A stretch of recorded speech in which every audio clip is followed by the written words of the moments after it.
this episode of Conversations to Have with Your Advisor, we are going to be talking about navigating your personal finance journey across multiple life stages that you'll have. A lot of times we keep referring to personal finance as a very generic topic, or you might see certain approaches on the internet which are like a sketch for many people. But the truth is that the personalization needs to come for your specific journey, and that's why the word personal finance is even there, because each person's journey is different and it needs to be customized according to you. So let's dive into the video and discuss about what are the different life stages that you'll be coming across and how and what approach would suit you. So the first thing that comes to all of us is when we start making our money. It's our first salary that we get, and there is obviously like a sense of achievement that you have in that, and you want to do so many things with that money that you earn. So for a lot of people, maybe they want to travel or buy like a favorite gadget that they've been always wanting to. And also in terms of savings and investments, a lot of times there is a certain amount of bias that comes from probably elders in the family who have done certain approaches that has worked for them and that need not necessarily work for you. So let's understand as to how you can navigate this in terms of today's market context and how you can be participating in this first phase of your financial journey and financial independence. As you rightly pointed out, personal finance needs to be personal, right? Meaning at each life stage, the kind of questions that you have on your mind are going to be different, and you need to deal with that accordingly. So I think when you get your first salary, there are a lot of big questions on your mind, like, do I need to save in the first place? And where should I save? What is a good amount to save? These are all things that are there on a young person's mind as soon as they enter the workforce. Now, the kind of structure and environment that we are in, there's really no financial education that happens at the school or the college level. So a young person then either turns to elders within the family or their colleagues and friends who are a little bit more financially savvy. And this reliance on an outsider, right, especially when it comes to elders in the family, they might have a much more conservative approach. They're in a completely different life stage. Their goals and the things that worked for them as a saving solution 20, 30 years ago are just not going to work for a young person today. So there is a need for you to become more financially aware at this point. And the thing is, while you club everyone in their first salary as first salary goers, I think we need to understand that each person's saving potential at this point can be vastly different. You might have somebody who's living at home with their parents, who's got a great job and is able to save maybe even 50,000, 60,000 rupees a month because they're able to cost control, right? And then on the other hand, you might have somebody who's moved from a small town to a big city, who's paying for their accommodation, who's sending money home, and it may not be feasible for them to save a lot of their salary. This means that whether you're saving 1,000 rupees or 10,000 rupees or 50,000 rupees or even 1 lakh rupees, you need an approach that works for you. And I think the first target, regardless of what your savings potential starts out as, needs to be that 1 crore, right? Once you get to 1 crore, there is a bigger sense of achievement. So if you felt great about getting a job, you're going to feel much better about having 1 crore in financial savings.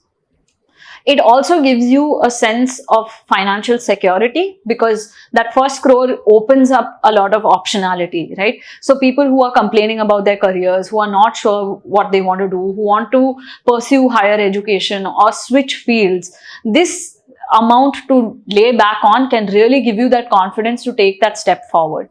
Even if you don't have any of these kind of challenges, I think from a life perspective, it can give you a lot of flexibility in terms of, say, when you want to have kids, when you want to get married, when you want to retire. All of these things become possible once you see that first crore. You get a lot more comfort in taking those decisions. But the thing is, when you're a young earner, there aren't many people who are willing to work with you or take your money seriously.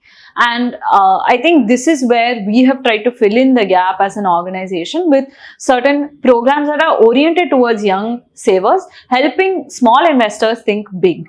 So we have a program for Gen Z kids known as Gen Z Talkies, where you can sort of understand what's going on in their life space. It's very difficult for an older person to understand how you can spend 50,000 or 1 lakh on a phone, right? Whether it's through EMI or not, but this is today's generation and these are the financial needs. So that approach needs to work towards how you get your financial security, how you prioritize spending and saving. We also run first salary to first crore, which is basically summarizes what the goal of that program is. So anybody who is young, who's starting out and who really wants to know what they need to save, how they can save, what their situation is, that's what this program covers. So now coming to the second stage, right? Probably you've spent 5-6 years in your first job or like the first half of your career. Then comes the second half where a lot of life changes can happen. Maybe you want to switch jobs, maybe you get married, or maybe there's a certain amount of pressure for you to like buy a house, or maybe you want to relocate cities also. So these are multiple changes where definitely your finances will take an impact in comparison to the first half where things were not so major in terms of like your financial decisions. But this phase is going to have multiple financial decisions, and this, whatever you decide here, is going to definitely have an impact for the next 10 to 15 years of your life. So let us understand how we can navigate this second phase of your career. Probably you've had a decent amount of savings already done through good financial habits in the first half, and let's try to understand how we should be navigating through the second. I would suggest a simple 3S approach to navigating this phase of your life journey. And it stands for saving, spending, and safeguarding. So as your income levels grow, you need to realize that you have to scale up your savings. You need to improve your savings ratio. So if you were initially earning very less and you were not able to save 30 to 50% of your income, this is the chance to actually move the needle and get to that savings target. And the second thing we're going to talk about is spending. So getting your spending habits right is very important. So as you control your savings and you increase that over time, you also need to focus on becoming a more efficient spender. So this is the phase where you're going to be exploring credit cards. So you need to be smart about how you're using it, because debt is a tool and it's not something that's supposed to control you. At the same time, you might also be looking at purchasing a car or a two-wheeler. And in this case, you need to think about how long those EMIs should run and how much money you need to put in. So getting your spending habits right in this phase is crucial. Now, the third thing, which is what most people miss out on, is safeguarding, right? So when you're in your mid-20s to your mid-30s, insurance is actually very cheap. Whether you're looking at life insurance or health insurance, you're also going to be at your best health status. So locking into insurance, making sure you're adequately insured, making sure that you have a contingency buffer to provide for any emergency expenses, this ensures that you safeguard your wealth creation part of the portfolio as well as your two biggest assets, which are your life and your health. So getting this right in this phase is the most important thing. And in terms of how you can do this, right? Of course, by this time you have some experience with financial markets. If you've been doing a good job by yourself, or if you've had mentors to help you through this phase, then that strategy can continue to work. But you need to see if it's scalable, right? Somebody who was giving you ad hoc advice may have worked in the last 5 years of your career, but in the next 5 years, is this system still going to work for you? This is where we have programs like Milestones to Wealth to come in, where we take investors from wherever they are to their first crore in financial savings. Within 5 years, most first-time salary goers are not going to be able to hit their 1 crore target, but it's something that you can definitely hit in your 10th year of working, depending on how you structure your savings and how you scale up. So here in Milestones to Wealth, we're also able to give you advice on what kind of insurance policies you need to own. We're able to create wealth maps for young investors so that they know where they're going in terms of their financial savings.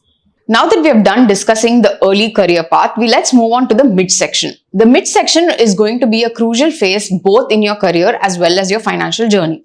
Because in your financial journey, there'll be certain decisions that you would be taking that can impact this overall experience in terms of your financial freedom.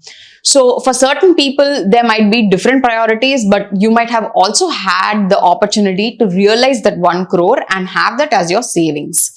But this is also a time where there are multiple distractions that come in terms of whether you need to diversify your portfolio, whether you need to look at multiple other products. So how does one go about navigating these temptations that come in front of them? As your portfolio grows in size, I think it's a natural progression where you start getting curious about what more you can do.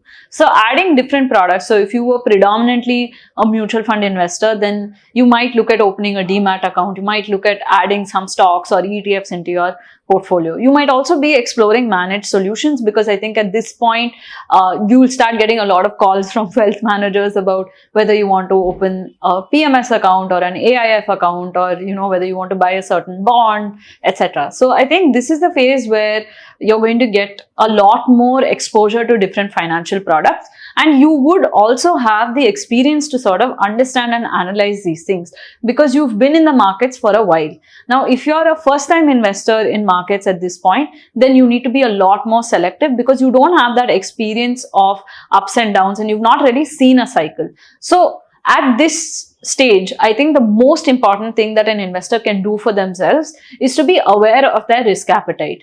Now, this doesn't mean just taking a questionnaire and then figuring out what your score is and then slotting it into like a conservative, balanced, or aggressive profile. I think it goes much deeper than that. You need to see what kind of investor you are, whether you're the kind of investor who participates in every opportunity, whether you're the kind of investor who only likes to participate when things are good, or if you're the kind of investor who's able to tolerate pain in your portfolio. Now, these characteristics can actually help you decide how you're going to create wealth in the next 10 to 15 years. And this is extremely important, because as you enter into the mid and late stages of your career, you have far more financial commitments than you had before. Now, this can be because you're married and settled down and you have children to provide for. It can also be because your parents are aging, and it can also be to fulfill things that you are particular in achieving. So whether you're looking at a sabbatical, upskilling, moving locations, or a career break or a career transition, this phase is key to ensuring that you're able to achieve all of those things. So at this point, I think exploring products, being more aware of your risk appetite, knowing what your priorities are, right? This is where you need clarity. You need to know what your financial goals are. You need to know how much you need to provide for them, and you just start working towards that. If you're going to wait until your goals materialize, then it's going to be a lot more haphazard. Like, you're not going to know where to take money out of, or you're going to disrupt your compounding journey, which will actually destroy wealth in the long run. So the focus in this phase should be on understanding your risk appetite, knowing your financial goals, and being a much more savvy investor when it comes to selecting products. Now comes to the last and final stage of your career, where you basically need to think about retirement and how you want to redistribute your assets. Probably by now, apart from financial savings, you might also have some physical assets that you own. You also would want to think about how you're going to fund your retirement, what are you going to do for cash flows, and how you're going to be able to manage that. And if you have any liabilities, you might want to finish those responsibilities by the time you retire. So this is going to be a very crucial phase. All the good habits that you've accumulated in your early and mid career is what it's going to culminate here in the last stage of your career. So what should one do in terms of how to approach the entire retirement phase? Because you want to be slightly more cash heavy and liquidity heavy, and having that flexibility in terms of continuing to lead a good lifestyle. So what should one be doing on their portfolio? How do you ensure that there is no capital erosion, or you're not found wanting towards the end stages of your retirement? Also, because there's only a certain amount of life expectancy that you can predict, right? You might end up living longer than you anticipate as well. There could also be certain kind of health situations and emergencies that can arise. So how can we go about planning for these things and ensuring that we have a peace of mind during this final stage? As you get older, there are two priorities for any investor. You want more liquidity, and you want things to be simpler. As long as you get this simplification and liquidity process right, you're set for this stage of your life. Now, if we think about retirement, say 30, 40 years ago, like one generation back, they didn't have to plan for dependence. But today, when we see people retiring, their parents are very much around, and there is a need to provide for the generation above as well. So like you correctly pointed out, retirement planning is going to constantly change the landscape, the way that we approach it, and this requires a lot of attention. And the way to simplify this process is to take a multi-asset approach. This ensures that you're adequately invested in different asset classes, that your returns are more stable over longer periods of time, and that you're having a component or an engine in your portfolio that's oriented towards growth that can beat inflation in the long run, and can also keep up with things like medical expenses that might rise at a much faster pace. when it comes to liquidity, this gives an investor a lot more optionality, right? So in the past, we've seen people who've come in with a retirement plan where they've bought multiple properties, and the rental income from those properties is what tides them through retirement. But one big question that we have for those kind of investors is, can you really handle the complications that come with real estate? Meaning, are you prepared to run around for tenants, collect fees, evict tenants who are difficult, or manage this disruption in cash flow? Because every time there's a gap in tenancy, you're going to take a hit in terms of cash flows. So an investor at this point needs to think about what is easy for them to manage. As a retiree, or as you head into that phase of life, you want to spend more time enjoying things and not be burdened with more responsibilities. That's what your career has been for. And when you head into this phase, simplifying your finances really makes a lot of sense. So taking a multi-asset approach will ensure that you have everything in one place. It's easy to monitor, it's easy to track, and it's easy to measure how you're doing. If you have assets scattered all over the place and multiple income sources, then it becomes a lot harder for you to assess whether you're growing, whether you're not growing, what asset is going to be repurposed, what your legacy is going to look like. So all of this is I think boiling down to the two things that I brought up in the beginning. You need to create more liquidity and you need to simplify things. Getting this in place is going to set you up for a great retirement journey.